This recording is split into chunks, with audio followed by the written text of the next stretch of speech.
I'm Dilip Jeste. I'm a geriatric psychiatrist and I'm the director of Social Determinants of Health Network, a nonprofit, and president-elect of the World Federation for Psychotherapy. I'm going to talk on gut microbiome in relationship to social connections at the APM conference. Gut microbiome is one of the important psychobiosocial determinant of health. It includes bacteria, viruses, fungi that are there in the gut. And there is a connection between the gut microbiome and the brain. And it is bidirectional. That means the brain, specific parts of the brain and specific neurotransmitters have an impact on what happens in the gut and vice versa, that the microbes in the gut also affect the neural circuits as well as neurochemicals, and that is how they impact the brain. So it's a bidirectional relationship. The project that we have been interested in relates to social connections and lack of social connections, which leads to loneliness. In the last 2.5 decades, there has been an epidemic of loneliness in the US, according to the US Surgeon General, former US Surgeon General Dr. Vivek Murthy.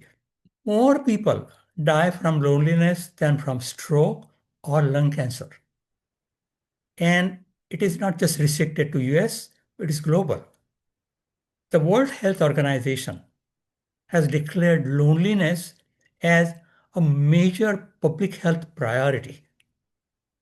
There have been ministries of loneliness in the UK and some other countries too. So it is a common problem across the world. It is dangerous and it is much more common than people think. According to the World Health Organization, about 1.5 billion people in the world have loneliness, and about half of them also have a mental illness. For the last several years, we have been studying ways in which loneliness can be treated and prevented. And we have found consistently that wisdom, which is a personality trait, is the best antidote for loneliness. Wisdom has several components. It includes empathy and compassion, emotional regulation, balanced perspective, accepting different viewpoints. These all comprise wisdom. And in our studies, we have consistently found that people who have higher scores on wisdom, especially compassion, are much less likely to be lonely than people who don't have higher scores on wisdom. Even longitudinally, we have found that people who had higher scores on wisdom, especially compassion, were much less likely to become lonely 5 to 7 years later.